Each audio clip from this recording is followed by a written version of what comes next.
Hello and welcome to another edition of Around the Ice on Fantasy and Frames.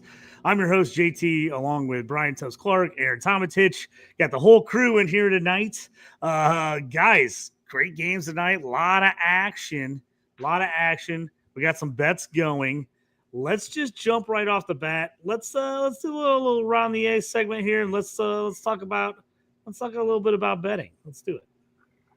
Oh, the good old hockey game is the best game you can name. And the best game you can name is the good old hockey game. Hey! There we go. So we got some games in progress, as well as some late nighters coming up. We will bring up the bets too. As of right now, we've got ourselves a battle. Detroit 3-2 in the third against Seattle. After one, it's 1-0 Chicago against Calgary. Tampa Bay 5-1 in the third over New Jersey. 2-2 Toronto and St. Louis. As we're coming into that game, that's looking like an OT game. Second period, Islanders, Dallas 1-1 in the second, and then Winnipeg 2-1 in the second over Columbus. And then the late night games, 9 o'clock games. We got about half an hour here. Sharks versus the Mammoth and Golden Knights versus the Rangers. Let's talk about our bets here for these late games. Where's my money?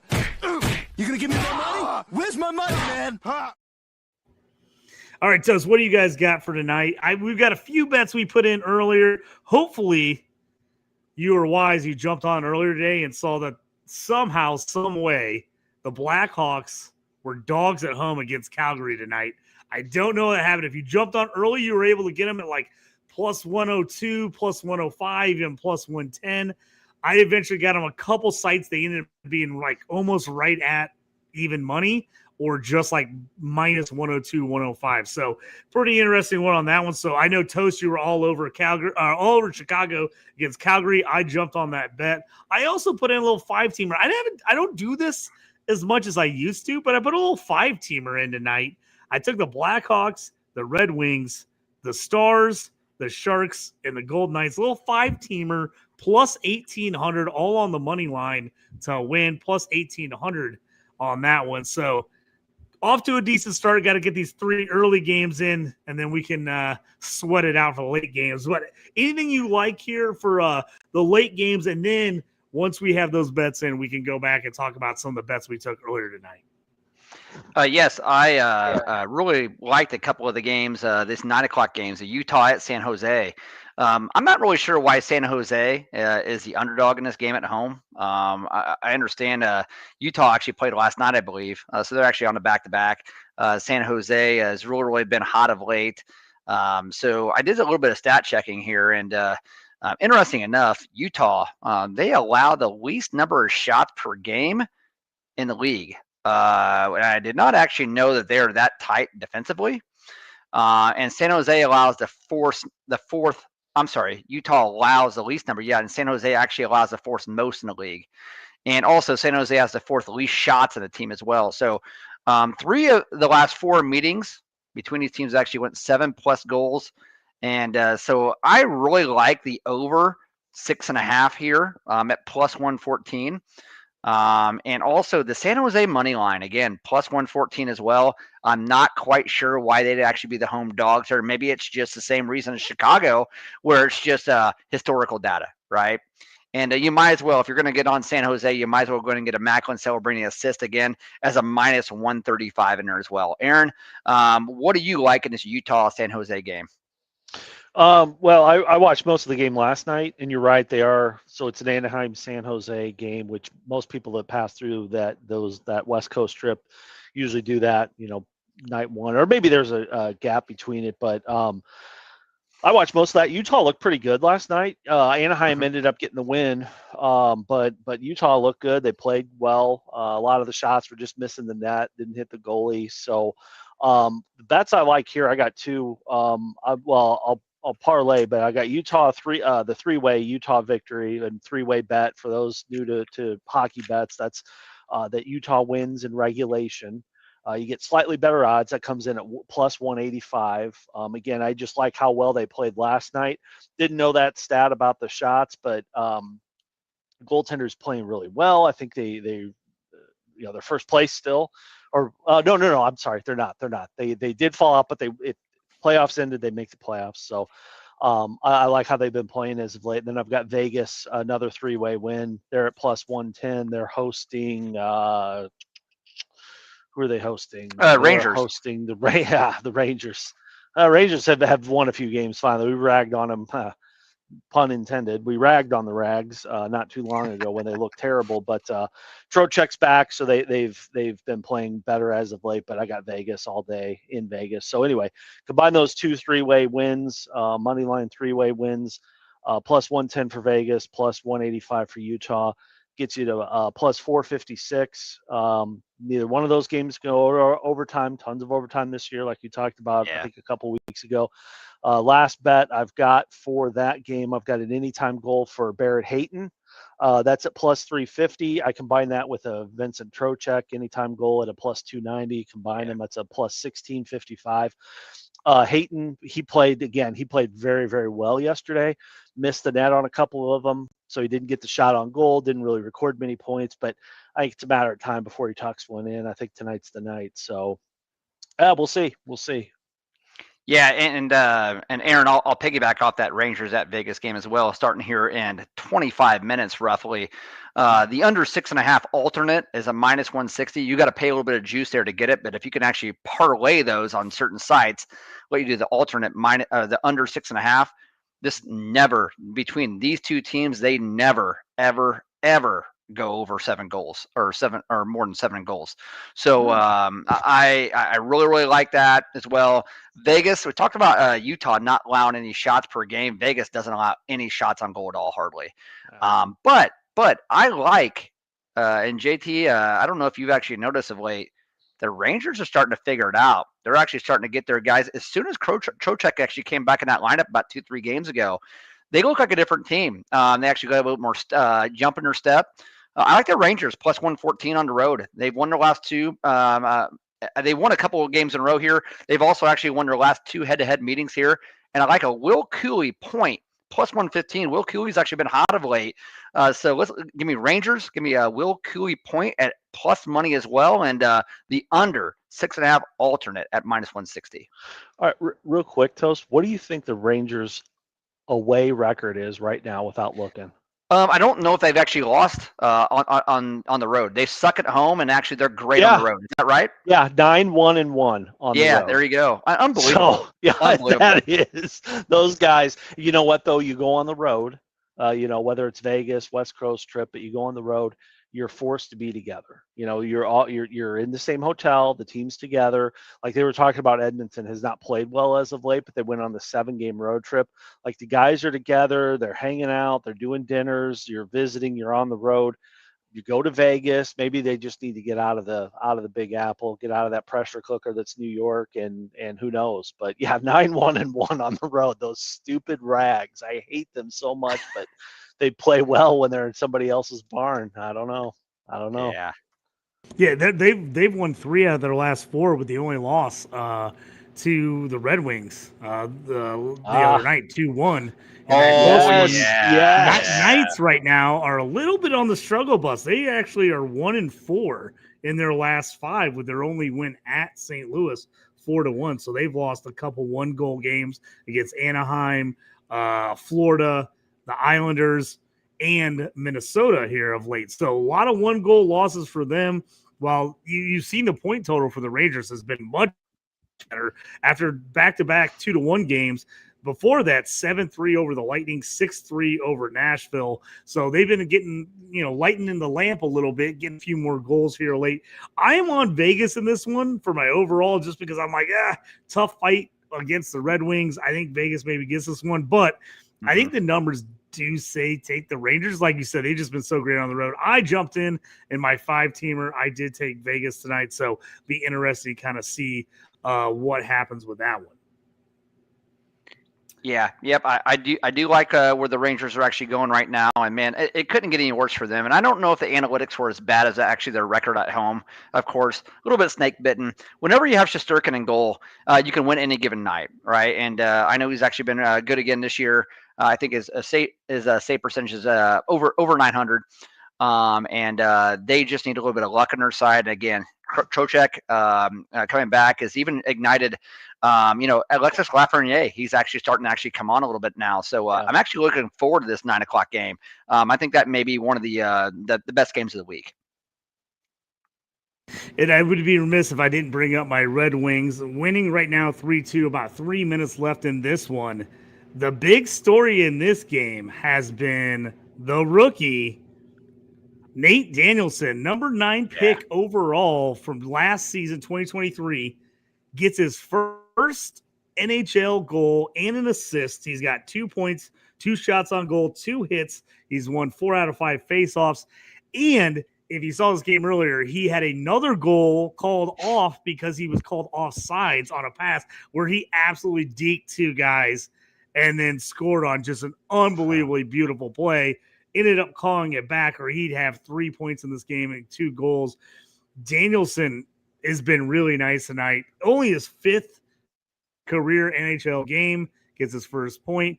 Toast, I know we talked about it a little bit. Really, what do you think about what you've seen on Danielson? It's finally seems like a lot of these young guys that the Red Wings have kind of been waiting on. I know Danielson, they just took last year, but it feels like this team is young, up and coming, and some of these guys have a shot to be good. I don't want to get too ahead of myself with Danielson here, but exciting first game for him. What do you guys think of what you've seen out of him tonight, and what you expect maybe going forward?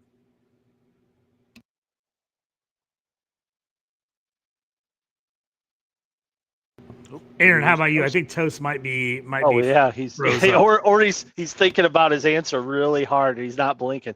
No, well said. I mean, you covered it very, very well with what Danielson's been able to do. I mean, tonight. I mean, what a game. 2 points should have been 3, like you said. So just really impressive. Not sure who he's grabbing his ice time with. I know with we talked about Finney a couple weeks ago. Finney's great year.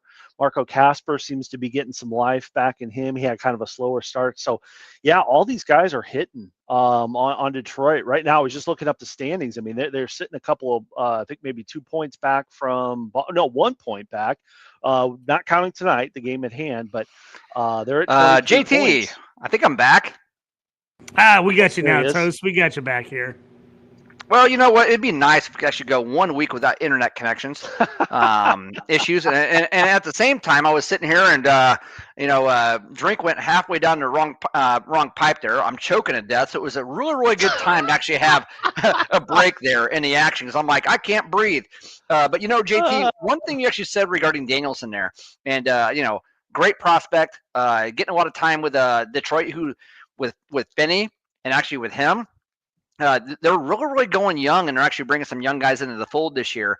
But you say he's actually 4 of 5 from the faceoff dot tonight. That is super impressive for a rookie, and really his first points. And you had said he had a goal and assist tonight, and he already had 1 called off as well, right? So it could have been a 3-point night tonight. So we got to look at Nate Danielson. I would imagine in dynasty leagues, he's definitely gobbled up. There's no doubt about that as well. But if you're in deep, let's say deep redraft leagues, which you're probably not, but in the event that you are, or you're actually in a cap league, dynasty would be as well. Worth a look for sure. But man, Detroit, they had a little bit of a lull. They started off hot, right? They're coming back. And you know what? I mentioned last week, JT, and you've probably been watching a lot of the games there as well, being the Wings fan you are. But when Patty King came back to the lineup there, that really actually lit a fire underneath Alex DeBrincat and also Larkin as well. And what they since last week's show, they've had a big week. They've had a real big week. They're starting to kind of hum there. So it's I was just watching the Hawks, but I thought they scored again. But nevertheless, sorry, that was a replay because we've been scoring against everybody, So that was a replay versus the Toronto, and I thought we'd score. But nevertheless, you got to be pretty excited about your Wings, JT. Yeah, real fired about the way they played. They just got an empty net goal to go up 4-2. I misspoke on the faceoffs. 5 wins, 4 losses for Danielson tonight. So 5-4 on the faceoffs, wins 9 faceoffs.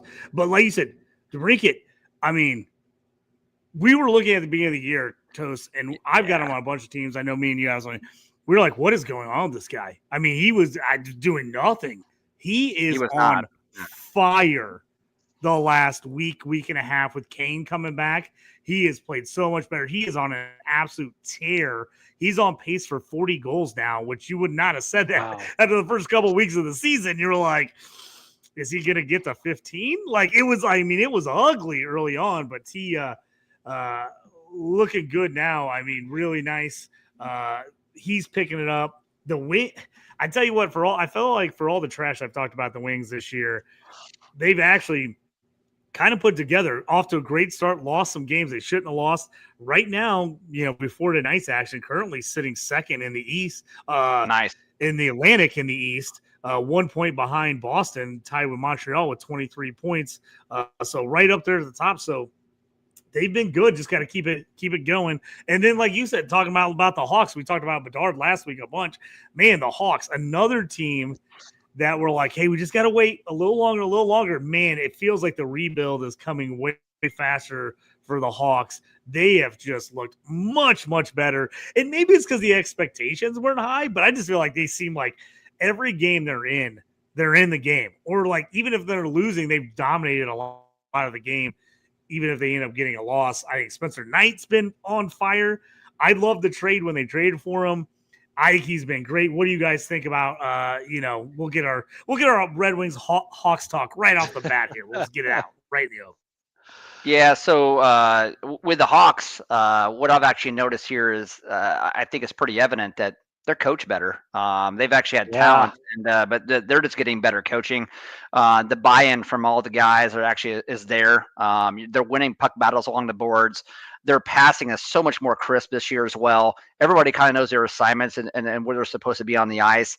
And you got guys that are young actually leading this team, and they're believing. And we mentioned how much faster Connor Bedard is this year, but he's unbelievable. He's so much faster than he was in the past. But I would be remiss to say you mentioned Spencer Knight. Aaron, I think that Spencer Knight, if I go back, he is probably the top goaltender points wise in most fantasy formats so far. That's how good he's actually been. I think he has 8 wins so far, 7 or 8 wins so far. He's got like a 229 goals against average, if I remember right. And they see a lot of shots. They're getting better about that. But I think Spencer Knight, without Knight, this could be a 500 team potentially. But they are 9-3-3 in their last 15 games. I mean, so you would think that the rebuild is over. It's time now, but I'm still going to count this year as a rebuild. This free agency class has actually dried up because a lot of guys have actually signed. So I want to like a Tage Thompson trade. How about that? So, but Aaron, I'll let you talk a little bit about the Hawks as well. But hopefully you see what I see. Yeah, definitely. And I think Spencer Knight, I mean, I would totally agree with that. They're a 500 team without him. He saved games. And like you said, the shot volume is high. He's making saves. He's making game-saving type saves where he's reaching behind him and pulling the puck out. It's just incredible athlete. Does well with the, kind of has some skills on the mic, like when they interview him post game and stuff. When he gets one of the stars, which is pretty typical for the year he's had. He's a pretty funny guy for a goalie. Goalies are so weird, but he's probably weird too. But I like what I've seen defensively. Maybe not as far advanced as I would have liked to see. They're kind of doing a little bit of a, like right now they're playing or sitting one forward. They're playing an extra defenseman. I think they're just kind of playing a little bit of roulette back there, just see who fits with who. I know there's some feeling out process. You got some really young guys in there. We knew this, but I thought it'd be a little bit more stable, which I'm not complaining. It's really not it's not a criticism. It's more of a critique that I thought we'd be far advanced. So it's the reverse has been true though. Our forwards have played well. Like you said, the passing's been crisp. The power play's been above average. They had an abysmal power play last year, but they're playing special teams well. They're killing penalties well. And but even without the special teams, their 5-on-5 play is NHL level, which for, I don't know, probably 6 straight years, I would say has not been NHL level. I'd rather go see the Chicago Wolves play some of the games, when we just couldn't get a draft right. We couldn't develop guys, but seems like those days are behind us. So yeah, and it's funny that local media is picking them up like, hey, let's push for him. So to your Tage Thompson trade point, you're getting some Chicago media that are right on board with that too. Like, heck with it. Let's go now. Let's get a playoff spot. Yeah, I don't put the cart before the horse. Let's just all kind of pace it out. Let's be, we've been this patient. Let's just get this whole thing going where, we've got some solid lines and some solid guys, but love what I see. It's like it was back in the day where I'm excited to see who they play, excited to sit and watch the game and not really dreading it like I have been, or finding a different game. I'm tuned into them. I'm chasing them down, whatever streaming service I need to, and then I'll watch them. But I'm unexpected and much appreciated, I would say. Hey, JT. Yeah, well said, Aaron. And JT, do me a favor, and if you have any futures that you can actually find for NHL as far as awards go and stuff, Artem Leshinov is really putting together a very, very good campaign. The second overall pick in the 2024 entry draft is up to 10 assists. And I tell you what, I'm watching right now. He just drew a penalty. The Hawks are actually on the power play here. He's man in power play 1. And I would imagine if you can get him at plus 2,000, maybe somewhere around there, plus 1,700, somewhere around there, it's worth actually sprinkling $10 on him because the Hawks are really locked in right now. He is getting better and better every game. And, man, wait until he scores that first goal because that guy's going to do something wild, man, because he's a really buoyant guy. But JT, you may want to look at that throughout the show and see exactly what. Yeah, I got him pulled up right now. What award do you want me to tell you odds on her right now? Yeah, it'll be the Calder. So we actually the Calder award right now on if you go to DraftKings, currently Matthew Shaver from the Islanders minus 225, Demidov plus 260. Those are by far the top two guys. Everyone after that is plus 3,500 or higher. Emmett Finney, Leshinov, the Red Wings plus 8,000. Nikishin is plus 5,000. Senecki, is that how we say his name? Seneca. Yep. Seneca is plus 3,500. Who else are we? Askarov plus 5,000. Trying to go through the list kind of here. Yeah, so no Artem Leshinov? That's what I'm looking for now. I'm trying to find him on here. Oh, he almost got his first goal, too. Oh, here we go. I got him. Leshinov is plus 10,000 right now. Yeah, yes. Put $10 on that. And the Hawks are going to go on another power play here. It's going to be a 5-on-3, 24 seconds left in its first power play. Delay a game, puck over the glass. So, Leshinov, he should not be plus 10,000. I think you're going to see that number actually go way, way less there. And he's probably going to end up the season somewhere around maybe plus 1,500, somewhere around plus 2,000. But the strike now because he looks very, very comfortable where he's actually out right now, getting better every game. Yeah, Michael Misa been banged up for the Sharks the last couple of weeks. He's at plus 10,000 as well right now. Axel Sandin-Pellikka for the Red Wings been very solid as a rookie. He's at plus 10,000. I don't think he can win it, but he's been very good. So some pretty good odds there if you want to jump on a guy that's not Schaefer or Demidov. A lot of guys up there are pretty high. Like I said, Emmett Finney off to a nice start for the Red Wings is at plus 8,000 right now. So I have to sprinkle a little money on some of these guys just in case. Absolutely. All right. Any other games you guys want to talk about before we head over to the Listeners League? I'll give everybody a quick update. Like I said, right now, Blackhawks up 1-0 in the second.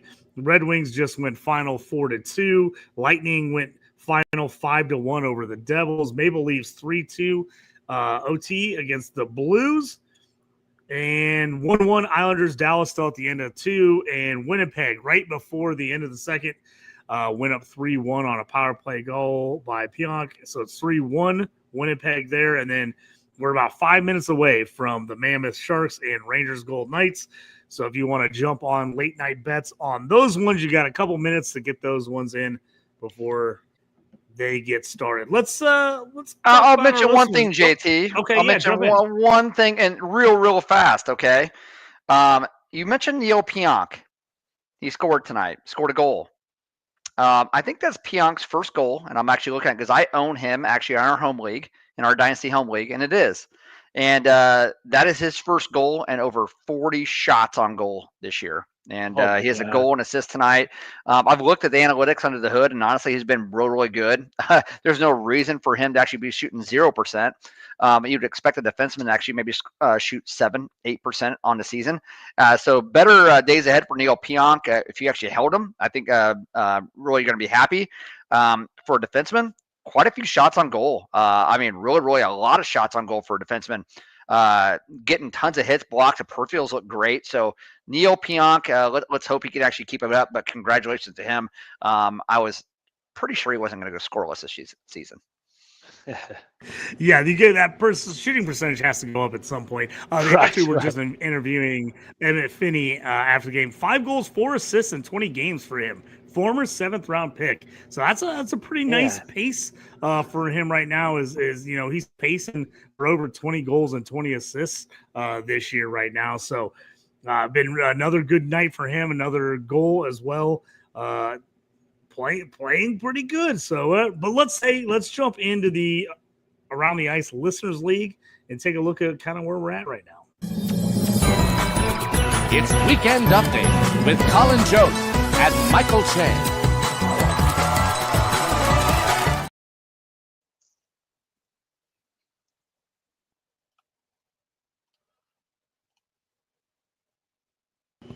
So, in case you want to get in the Listeners League next season, go ahead and get a hold of us. You can message us, on the X. You can get a hold of me at JT Orange or Toast at Toast Clerk or Aaron at Titch4141. If you happen to be out there and like, oh, I'd like to get in a league, I've had a couple people reach out to me here in the last week and be like, oh, I big hockey fan, got out of playing fantasy hockey, would love to get back in. So I was like, hey, perfect time to do it is now. And like I said, we can get you in for next year. So reach out to us. We'll hook you up and get you on the list for next year's Listeners League. But Toast, why don't you give us a rundown of where we're currently sitting in this year's version of the Around the Ice?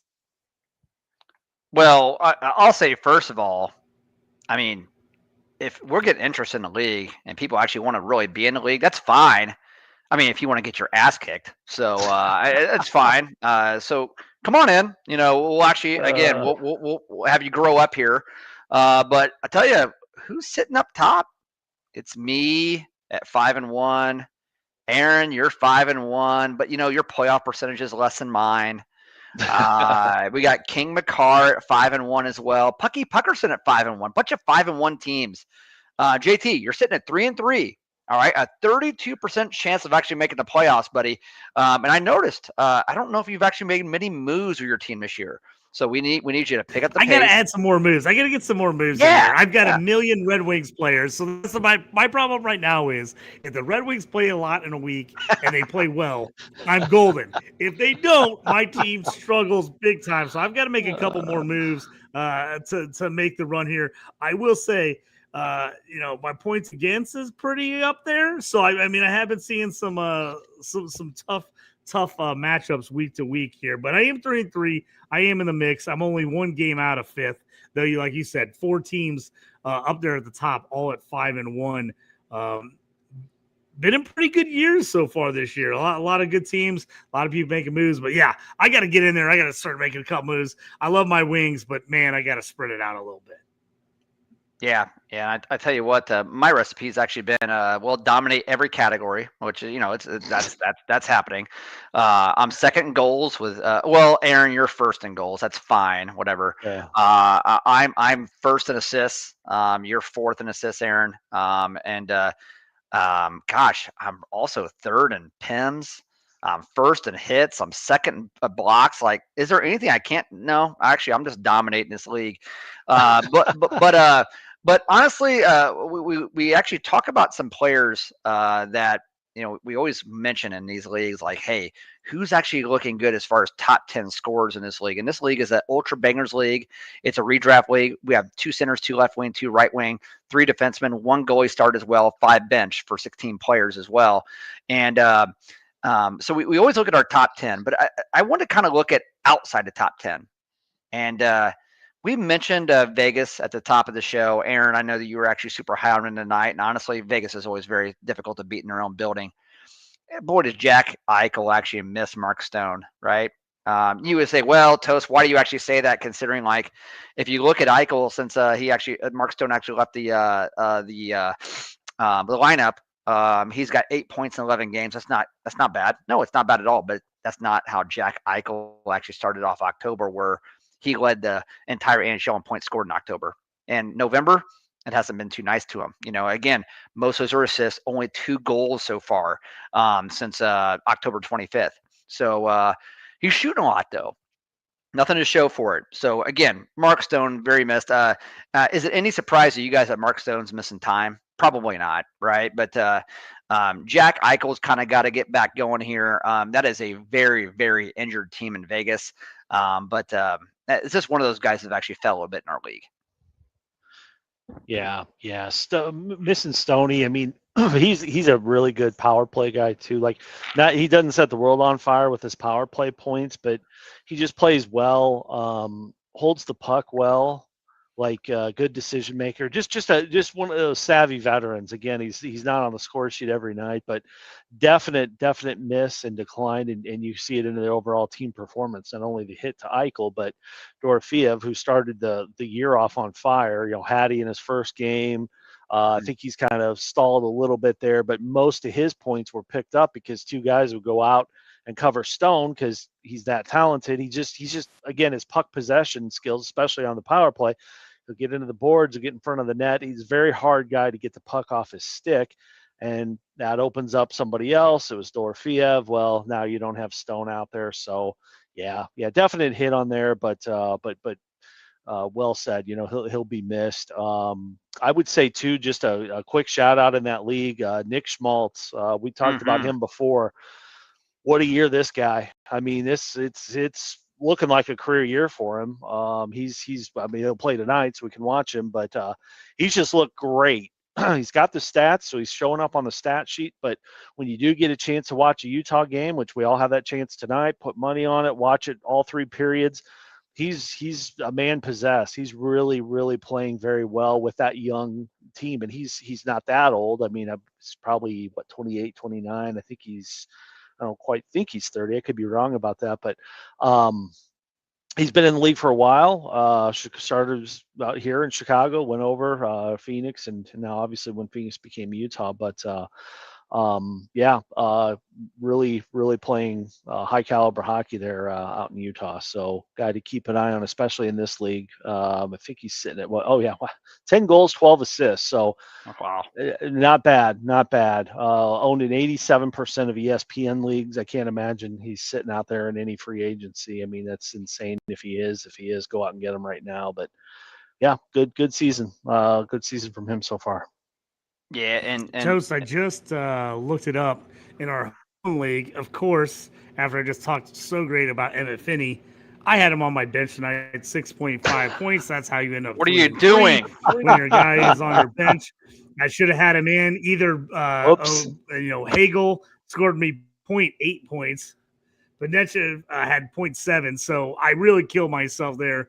The 3rd leading scorer on my team on my bench. That one hurt bad, so got to be better. Got to do better managing there with the roster. But I will say, I am leading the league in points. I know it's early in the week. We're only on a Tuesday, but I've got 40 points to lead the league this week. So when the Wings get off to a good start, my team plays well, like I said. So gotta round it up this year. This week I'm up 40-17 right now. Just gotta finish off the week. Got to keep strong. Get me to 4-3. You guys are going head to head at 5-1. So one of you's getting a loss this week will help me catch back up. Give me one game within one game of you on that one. So, and then the other 2 5-1 teams are playing. So for us sitting there at 3-3, it is a big week with all 4 5-1 teams playing each other. It's going to knock 2 teams out of first place, drop them down to third, tie for 3rd. And if I can get a win this week, I'll only be 1 game back from that 3rd place spot. So I still feel all right about it. Yeah. You know what? And it's talking about players that are really kind of on a hot streak right now. And I know I'm switching gears here a little bit, but guys, we got to take notice what Brad Marchand's actually doing. Oh my God. He is carrying Florida right now. Florida, I don't know where they would actually. I know where they'd actually be without him, and it would actually be pretty bad. Reinhardt's actually played well. Verhage has not. He's kind of been non-existent. Sam Bennett finally actually got going last night, and actually is really starting to actually come on. But Brad Marchand, 10 goals in his last 10 games. And you're like, well, there must have been a couple hat tricks in there. No, he's got 2 games in his last 10 where he had 2 goals. The rest are 1 goals as well. And might as well go ahead and sprinkle in there 6 assists. I mean, Wow. a man possessed right now. He was a guy who honestly in most leagues, he was going to be probably an ADP of somewhere around 130. You're probably looking at well past the 10th round. Just thinking he's going to be a role player. He just signed a sweet ass deal for Florida. You're like, what are you doing, Florida, signing a 37-year-old to a 6-year deal? But it's only actually worth like $5.4 million or something like that. Like, well, if it doesn't work out, come time he's 40, we'll eat the rest. No big deal with the cap going up. But thank God for Brad Marchand. I know that every single Florida fan is like, holy shit, will we actually be until we actually get Tkachuk back, which should end up being sometime in late December, early January as well. Then they're hoping to get Barkov maybe on a whim. It's wishful thinking, maybe back before a playoff run. But he has been just best year of his career, right? Which is amazing for a 37-year-old. Yeah, and I just read or I just heard, I can't remember what it was, but one of the few guys, 1,000 points, 1,000 games, 1,000 PIMs. He's in rarefied air. I can't remember the number, but it's a pretty select group that's in that number. So just what more can you say? His reaction, the homecoming when he went back to Boston, he's crying like a baby. It's like, as much as you hate the guy, kind of like root for him now. It's it's been fun to watch. Smaller guy, so he's out there just plugging along. Just goes to show, dedication, good, habits, training, whatever it is, he's just plugging along. So yeah, fun to watch. Blackhawks with another score. Bedard with a goal. They go up 2-0. Kyle Connor, my boy, just got him in a couple leagues. He scores a goal for the Jets. They go up 4-1. The one killing me right now is the Islanders just put one in. They're up 2-1 on the Stars. I need stars for my bet. Bo Horvat just scored, so I need the Stars to pick it up here. I need to get the Stars going here for these late night games. I'm gonna have to live bet the late night games. Yeah. Panic mode, JT. I gotta do some live betting. Yeah, Horvat though, Toast. You got him, and that dude's been on fire. He's been great in that. I have that game on. It was a pretty sloppy goal. Dallas was sloppy in their own end, but yeah, he's not going to miss that. He just tucked that in. He was right there. So good on him. Yeah, I'm actually looking up right now on Bo Horvat as far as what his shooting percentage is this year. I'm wondering if it's actually bloated a little bit here. I'm actually checking, and here it is. Just want to double check. Shooting percentage. Here we go. Where is it? Why is it? Oh, here we go. 15.7. So that's definitely. I'm sorry, that's not. Why can't I actually just find a simple shooting percentage on Bo Horvat? You know what? Who cares? It makes no damn difference. So let's just pass it on to JT. Let's go and talk a little bit of your other segments here you want to chat about. Who cares about Bo Horvat? Yeah, let's get into our minor league risers. And you, young Skywalker, we will watch your career with great interest. So in this segment, we talk about some of the guys in the minors, somebody you should be keeping your eye on for dynasty, either a guy that is someone you could pick up in the minors or a guy that's possibly going to be in one of the upcoming drafts. We always know, I like Team Sweden. I'm always a big fan of the Swedish guys. We got a I didn't know that. I didn't know that, JT. Talked about tonight. Yeah. So, Toast, let's give us your breakdown of Ivar Stenberg. Well, here's the deal. I was with Ivar with a name. I was actually hoping it was Ivan because I'm like, okay, he's Russian, and I actually like that. But nope, he's Ivar, so he's Sweden. But every week I'll happen to actually bring up the KHL, the SHL, the AHL, all of those professional leagues actually outside the NHL, and I'm always looking for guys that are 21 years old, 21 or younger. And well, this guy stood out to me, and it shouldn't be any surprise because honestly, I'm among all analysts that are actually scouting the 2026 NHL draft coming up. He's a household name. So he is 2026 entry draft eligible coming up this year. 4 goals, 11 assists, and 15 points for 19 games. He sticks out like a sore thumb in the Swedish Hockey League. Kind of like how Frondell did early in the season. Frondell's cooled off massively, right? But this guy's actually overtaken him here. Only 18 years old, 6 foot, 182 pounds. Future projections for this guy are off the chart. And when I say that, Dauber, I always actually kind of really look at Dauber. I know we all do. And go to DauberProspects.com and a 9.5 fantasy upside and a 9.5 NHL certainty. You don't see that too often, right? I mean, those don't come around too often at all. And you're like, boy, how could a guy like that actually get those type of projections in the same draft class as Gavin McKenna, right? So you wonder in the event that maybe is there a chance he could actually go number one over McKenna? Probably not, but McKenna's nearly not tearing it up at Penn State, and this guy's actually playing in a man's league there in the Swedish Hockey League as an 18-year-old and actually doing very, very well. But here's what Dauber actually says: a top player in upcoming draft, elite skill, complete game with very few weaknesses. Best prospect to come out of Sweden since Leo Carlson and Rasmus Dahlin. I'm just going to go out on a limb and say that's pretty good, right? So, look out for Ivar Stenberg. If you're playing for the number one draft pick in your league and trying to tank, and you're like, wow, I got to have number one because I got to have actually McKenna, it's okay. If you end up getting number two, maybe you'll end up stumbling into Ivar Stenberg and actually be happy you did.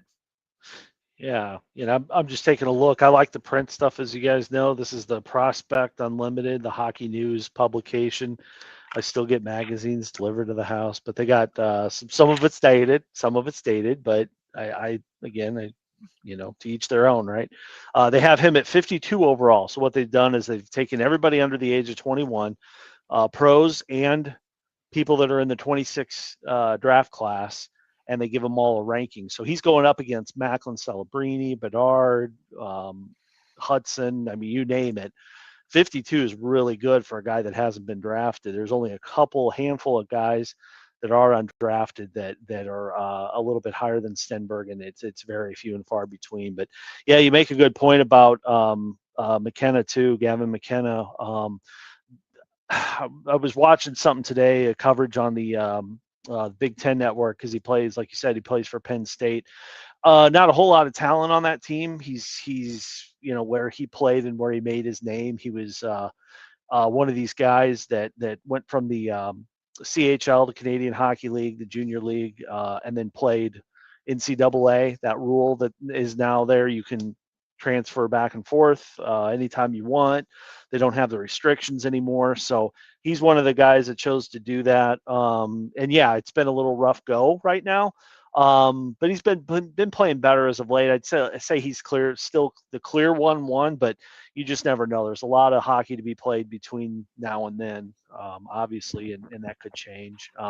Couple of just real quick shout outs here for prospects. I'm going to follow that same path. So these are guys that played CHL, had decent numbers, and then went to NCAA. One is a warning, and I'm a little nervous about this guy. The other guy is somebody just to, again, kind of keep an eye on that. I love how the Ducks are sitting. They're playing very well. They're playing very good hockey. As of late, they lost a few. I think they lost maybe 3 or 4 in a row. But they're like the Hawks, like the Wings. I think they're 1 year ahead of where we thought they would be. So 2 guys very similar in kind of skill set, bigger forwards, both very high draft picks. But first one is Caden Lidstrom. He is playing at Michigan State, so the #1 team in the nation, NCAA, surrounded by all kinds of talent. 1 goal, 1 assist. They've played 10 games. He's played 8 of them. He was out all of last year with a back injury. A lot of red flags. Columbus Blue Jackets picked him up round 1, pick 6 anyway.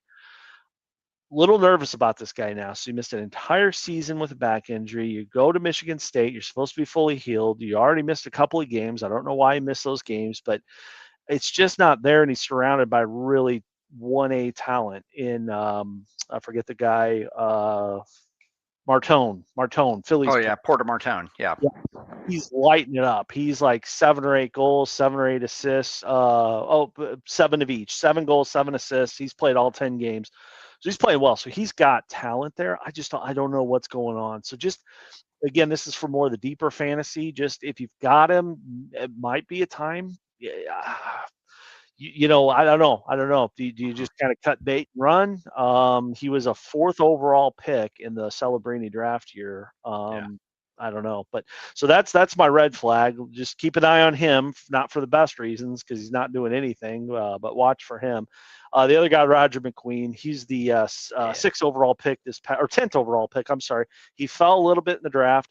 He's 6'6". He's this Tage Thompson clone. More than anything, again, he's gone the CHL path. He played in Brandon in the West Coast WHL. Then he went and he's playing NCAA at Providence College. 2 goals, 6 assists in 11 games, mediocre.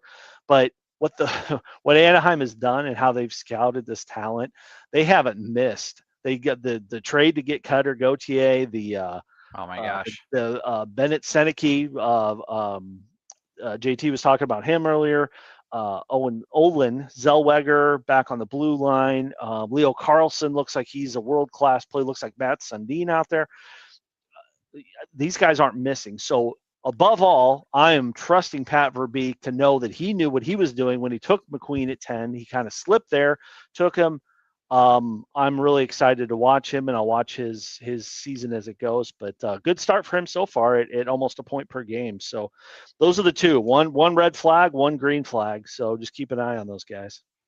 Nice. Yeah, great call to Aaron. And JT, before we end up going to our trade segment here to talk about that, what did I end up texting you earlier today? You're like, hey, I need 2 teams, right? Actually, I had 2-leg parlay on a money line. I said, take the Hawks and take the Sharks. There's no reason the Sharks should actually be not underdogs at home as well. And what you know, Celebrini actually he nets 2 so far in the first 6 minutes of that game. Oh my gosh! They're up 2-0. Hawks are actually up 2-1 into second as well. The Hawks are the best third period team in the NHL. I expect them to actually put away the Flames. If they don't, I'm gonna. Well, anyway, just let's not talk about that. But those are 2 games where there's no reason why those home teams, how they're actually been playing, should actually been home underdogs. No reason at all. Wow, man. 2 tucks in 6 minutes. Yeah. Celebrini Dallas shots here early on been fantastic.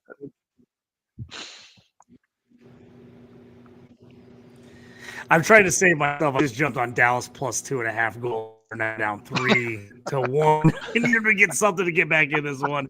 I'm desperately chasing. We know that's a bad strategy. Bad strategy to be chasing. But that's where I'm at. I'm trying to get that one. But it went pretty heavy on the Blackhawks boost today on BetMGM at 30% boost. I went heavy on Blackhawks toast. I didn't get my team Sharks. I was going to do Sharks, Blackhawks, and I just stuck with the Blackhawks. I felt really good about that one. Me and you both were on the same page. You're like, how is the team a dog to Calgary at home right now? So, in on that one. Here, as we finish up here, final couple minutes of the show, let's get into that fan. But hey, as they say in hockey, let's do that hockey.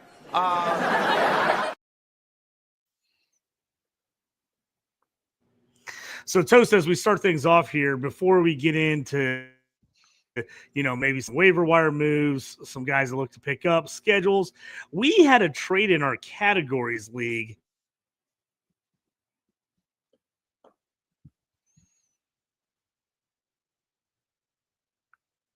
Aaron, are you still live?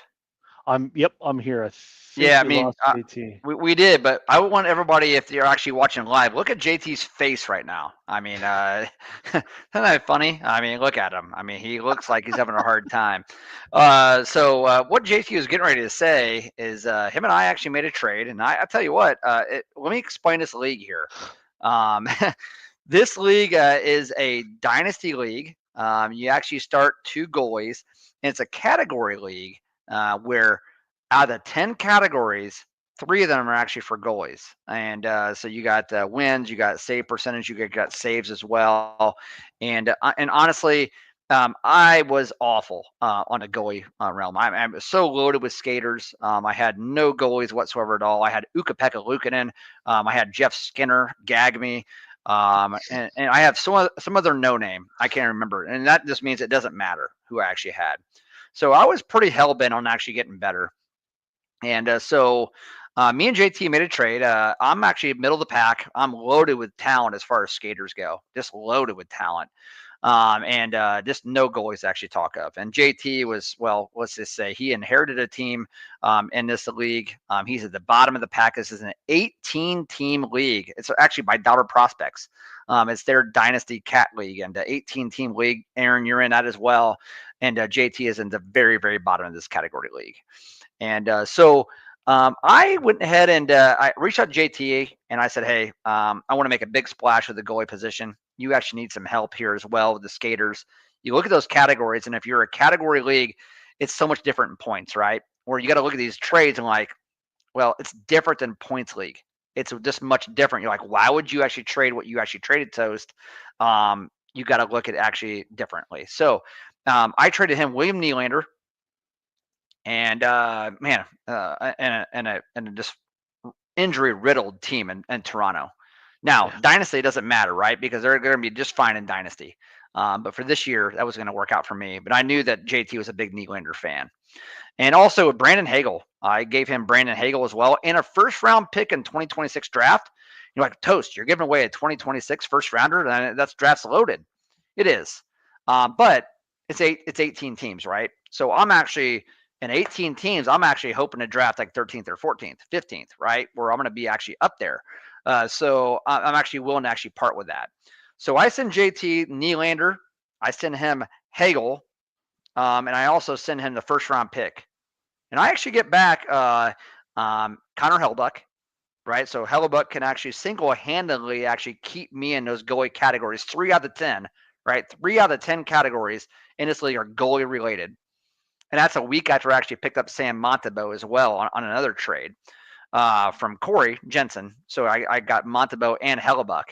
And I actually picked up Hellebuyck and also Matthew Wood. And Woods actually had a really, really good start at Nashville there. So I felt pretty good about it. I will say, JT, there was a on the Discord for Dollar Prospects League, there was a vote, and you won the trade overwhelmingly. 15 votes, you got 12 of them to 3, but all I'm saying is the fact that when you're as loaded as I am offensively, I can actually afford to give up a Nylander, Hagel as well. I get back a Wood, who's actually a young player, 21 years old, and actually get a Hellebuyck. It worked out well for both of us. So you got to look at the difference between points and category and actually really make the assessment that way. Yeah, I haven't played in a category hockey league in quite some time. So I've been trying to get my bearings on this. I took over a team, not a great team, as I had the number 1 pick in this league. So that tells you where I'm building from. Hellebuyck, I hated giving him up. Obviously, in a categories league where you're using goalie, a lot of goalie categories, very, very tough to trade away the best in the business. But like Toast said, my team is in no way, shape, or form going to fight for a playoff spot this year or anything. I'm in full-on rebuild mode with this team. So I thought if I get the first-round pick, Nylander, Toast knows the way of my heart. He knows Nylander's one of my favorite guys. So he offered me up Nylander. I had to push him a little back. I was like, I need a little more. But I actually was surprised at the vote that everyone that I overwhelmingly won that in the trade category, because I thought just being, if I maybe a points league, I could say like, oh yeah, obviously my side would have been the strong side in a points league, but I was a little surprised in a Cats league getting the number one guy, Hellebuck. The fact that he didn't get a little more play. I think the trade worked out for you because you needed the goalies and you're in the mix in that league. So I think it made more sense for you to go get the best guy out there. I have a decent amount of goalies on my team. That was really the only strong part of my team is I got Connor McDavid and a ton of goalies. Like that was literally my whole team. I was losing every category but goalie categories. So I think it worked out. I think it was a nice trade. Sorry for the delay, folks. All the internet in my house just went out for a minute. I'm glad I was able to jump back on, but literally everything around me turned off. So I'm not sure what happened there. As Toast said, we just can't go a week without internet problems at the moment. Aaron, did you throw any thoughts in on this trade? Why I was offline? No, other than, I mean, it was a haul. It was a haul. Overall, I agree where the pull ended up. But again, I don't think, where Toast was, because I'm the same. I have Askarov is the only goal I have. Elvis Merzlikins, he's, one bad night away from giving up the net to Jack Greaves. So he's terrible. So I understand the goalie drought, and no one trades goalies in this league. Like you said, Toast, it's an 18-person league. There's nobody giving it up. So overall, if you look at it on its, I think absolutely JT with a massive haul. But again, like Toast said, you had an abundance of skaters. Willie Stiles, he got a goal tonight. Got the I think it was the overtime winner, game-winning goal. So it was a haul. It was a huge trade, but I think it'll work out for both of you. I don't see a real quote unquote loser in this. Nobody got fleeced. It's as even as you got, other than our sometimes guest, your brother Gail, dude, still wheeling and dealing. Half of those he wins, and half of those he gets fleeced on. So I think overall he's playing about 500 with what he's given up versus what he's taken in. And the dude's on. It's kind of quieted down lately, but there for a while. We'll be back. Yes, he will. He's been harassing me. He's been harassing me for McTavish, and I just won't make the trade. He's like, come on, what do I got to do to get him? And I'm like, it's like the Ducks are actually playing good, and I've already given up some other players. I'm like, I kind of like him. I want to hold him. But he's been harassing me. He tried to get that monster trade we made earlier in the year. He tried to get McTavish thrown in there, and I was just like, I just can't make the trade with him too. So he actually took that off the trade, and we were able to make the deal done where I got Kyle Connor and all that earlier in the year. And so JT, real quick, JT, I will say that did really work out good for you though in the end, because I just want to read to the listeners who's still in your goalie room there. So you got Dobish from Montreal. Really good young prospect who's still minor eligible, a 907 save percentage this year. Really, really, really good. It wouldn't shock me at all if he ended up taking maybe the start 60-40 this year as well. You still got UC Saros in net. Not as good for a real. Honestly, his numbers are good for a bad Nashville team. They really are. You got Tristan Jarry, he's actually on the IR. Daniil Tarasov, actually for Florida, who actually spot started Bobrovsky. Could end up being a goalie in waiting there, and Bobrovsky on the last year of his contract. But you still got guys that are down there in the minors, like Brandon Bussey for Carolina, who is actually a 921 save percentage. Jesper Wallstedt from Minnesota, a 931 save percentage as well. And it even got a Vegas goalie who's actually getting some spot starts as a 22-year-old Carl Lindbaum as well. So you were absolutely loaded at goalie, even when actually getting Hellbuck up. You could probably even do some more dealing and get rid of some goalies and actually get that skater room actually looking a little bit better. So, thanks for doing the deal with me. It worked out great for me. It worked out even better probably for you. But time will actually tell if I can get my championship this year.